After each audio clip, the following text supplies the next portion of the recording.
Meet Bryan. He's a full-time college student that also has a fully remote Amazon online arbitrage business and sells over $100,000 per month using a prep center. In this video, he's going to show you exactly how he went from complete beginner to 6 figures in profit online while studying in school full-time. Let's get right into the video with Bryan.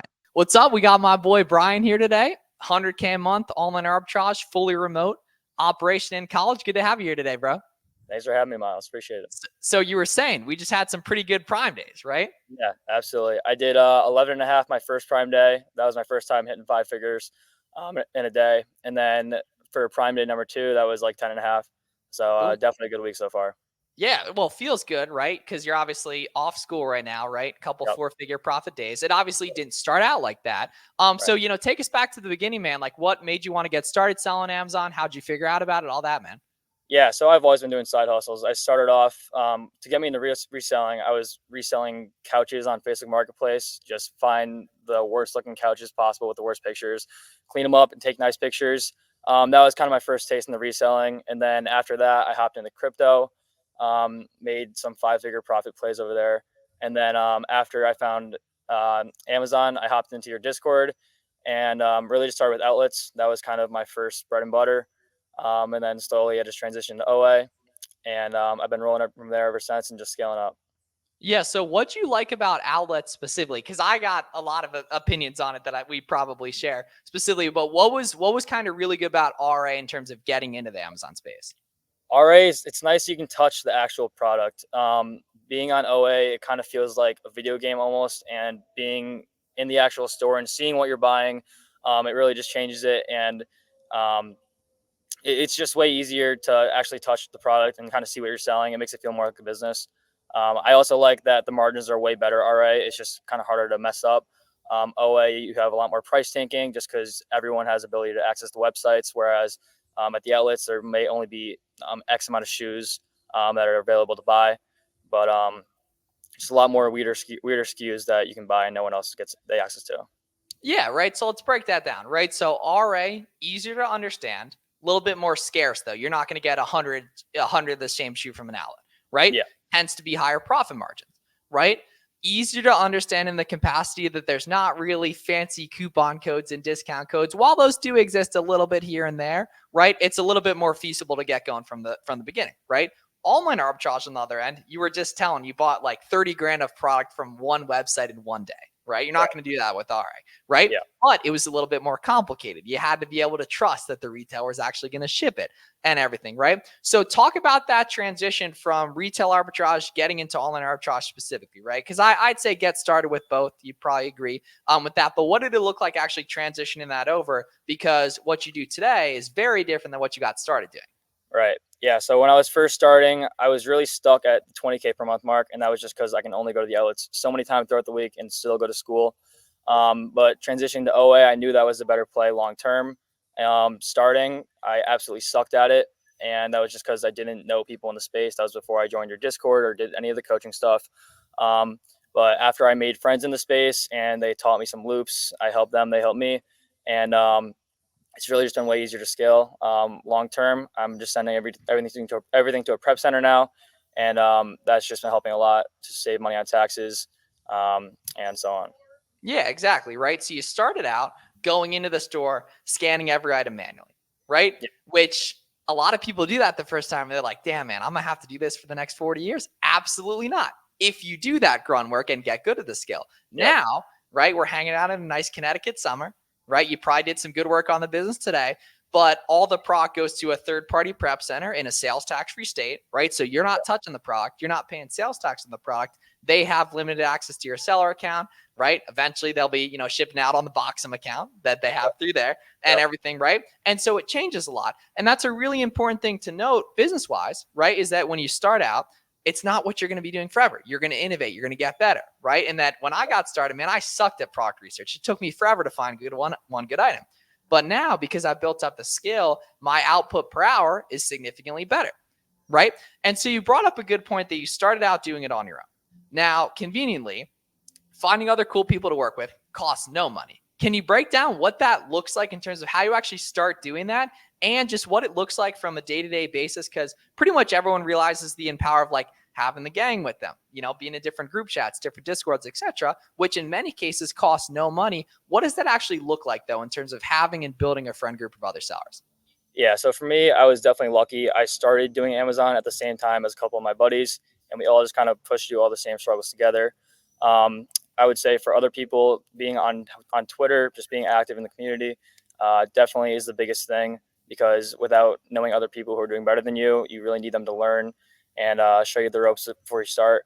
It's really just you're putting yourself at such a disadvantage if you don't network and put yourself out there. So I would say that's kind of the biggest thing. Yeah, exactly. Right. And, you're obviously in school. I was in school a couple years ago, and I made a Twitter thread that I think a lot of people related to. I was talking about how it's like, all right, like your teacher says you can cheat on the test. And there's a big group of kids in the middle of the cafeteria, all working on it together, getting great grades, having fun. And then there's like the vast majority of the Amazon seller population is hiding in the corner, banging their head on the computer, working harder, making more mistakes, and having less fun because they don't have, activity in the community, people they like that do this. Right. And so I think the best way to do that, right, like you said, man, get on Twitter, get on Instagram, just start to exist where the people that either have what you want or want what you want are. Right. That's going to make it a lot of fun, and everything. It's just going to make it, a lot easier. Mr. Beast talks about it all the time too. Right. In terms of like getting going, did you trust Amazon and reselling from the get-go, or did you have to kind of figure out that it worked as well? No, the biggest thing is building confidence at the beginning. That's honestly why I was stuck at 20K months for a while, just because I wasn't confident in what I was buying. You really need the confidence to know when to go deep on product, and really just the difference between doing 50K months and 100K months is not the product. There's not some magical product that's going to push it. It's really just how deep you go on the product or how much you're spending. A lot of people don't understand that the revenue you're doing, like half of that has to be spent for the month. So you can't expect to do 100K months and only be spending 20K a month. It's just really about going deeper in what works. Yeah, and you build it up over time too, right? And that it's completely unfeasible and very irresponsible, right, to just ape into a bunch of product immediately, right? Yeah. The best way to get going is exactly like you did it. Retail arbitrage, basic online arbitrage, storefront stocking, right? Trying to build the skill initially. And that if everyone got to the point where they woke up like you do, super excited to go buy product because it's going to come in and you're going to make money on, right? Based on past data you have. The only way to get that is to do a bunch of good work, right? So what would you say was kind of like the aha moment when things really clicked? Like, was it during Q4? Was it during back to school last year? One specific loop? Like, talk to us on that. Yeah, for me, it was definitely back to school last year. That was my first time ever doing FBM. And that was kind of game changer. You're just flipping your money over way faster, and you're taking advantage of the back to school deals that happen right before. And then you're able to flip it and also make money on the back end. Just because if you were going to FBA it would take too long to check in and you wouldn't be able to take advantage of the price hikes. That was kind of the biggest thing. I did 60K last back to school, and that was just a big jump from when I was stuck around 20K a month. Yeah, what do you think you're going to do this year for August, the main back to school month? I should probably do like 165 around there. Which is bonkers, right? So what'll the profit check out on that? Somewhere between 30 and 50K, right? Some Yeah, probably 17 to probably. 20 or so. Yeah, around there. Exactly, right. And obviously, when you're newer, right, your profit margin's a little bit higher, but over time, right, there's so much low hanging fruit you can just buy where it's like, all right, man, it's a percentage point or two lower, but I won't have to touch it, right? I have pretty good past data that would inflect that it would do well and everything. And I've put in a bunch of hard work and, really made a lot of mistakes that now make me good at the skill too. And that's the key at the end of the day. So one thing I hear all the time from college kids, man, I don't have time. I got class. I got this stuff going on, partying on the weekends, whatever, right?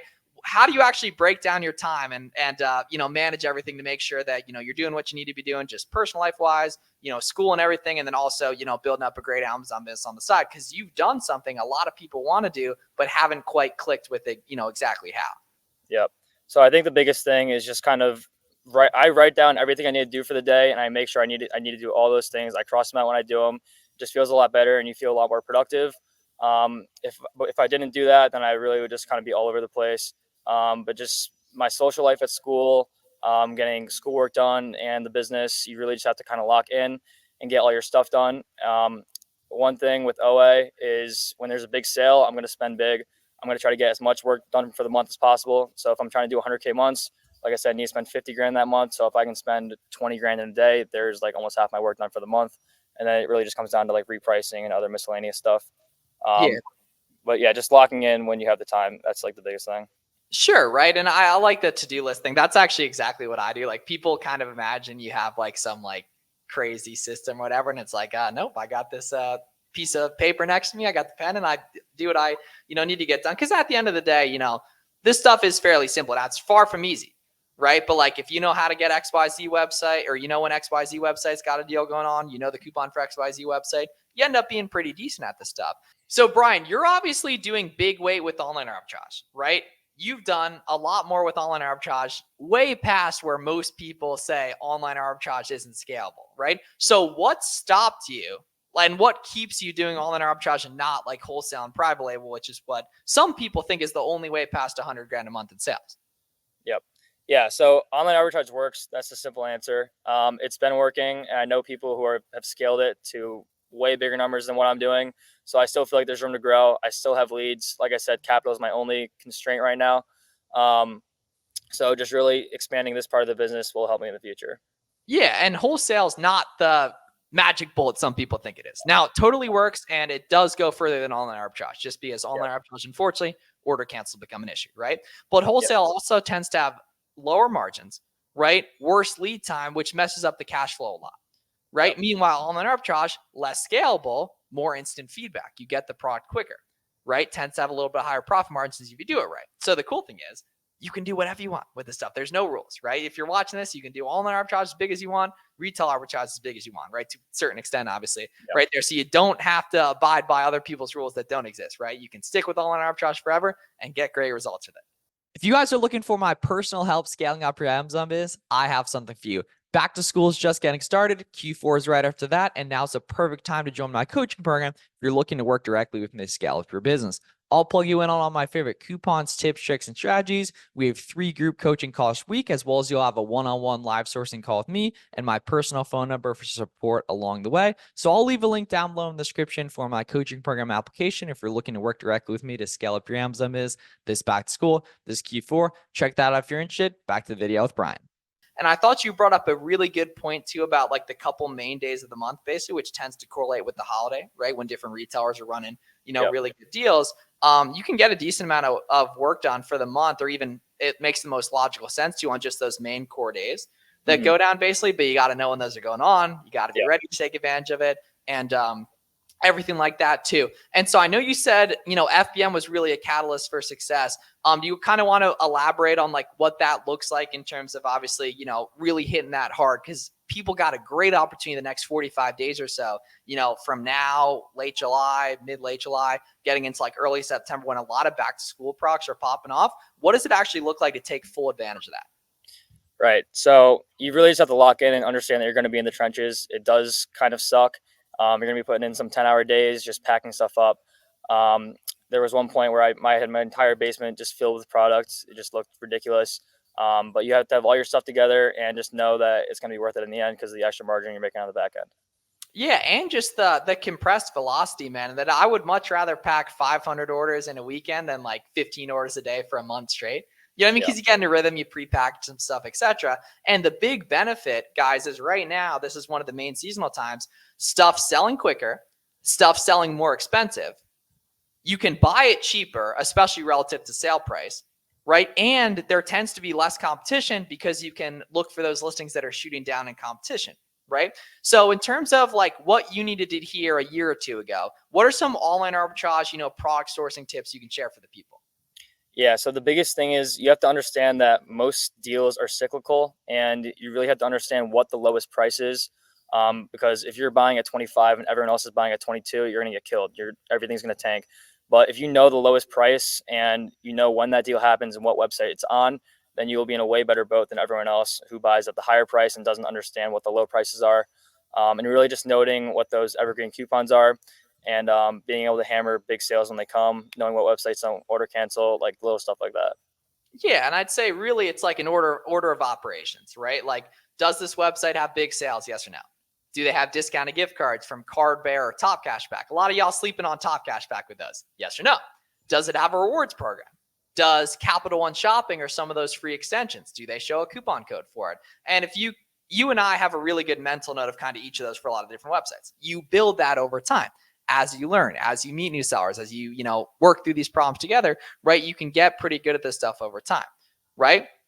And so what is some other advice for new sellers you have as someone who, has put in a ton of hard work over a year, right? You spend a lot of time working on the stuff, and that tends to lead to good results with stuff. What's some other stuff in terms that you think like new sellers are lacking on, or maybe that you were lacking on when you were getting going? Yeah. So the biggest thing is you just have to understand what your current catalyst is from stopping you from growing your business, whether it's capital or you don't have enough leads, and you have to just go solve it. So if you can't find leads, go meet other people, give them a lead. They'll give you a lead back. If it's capital, go look into loans, maybe business credit. I got the Plum card that totally expanded my capital. I was able to spend way more.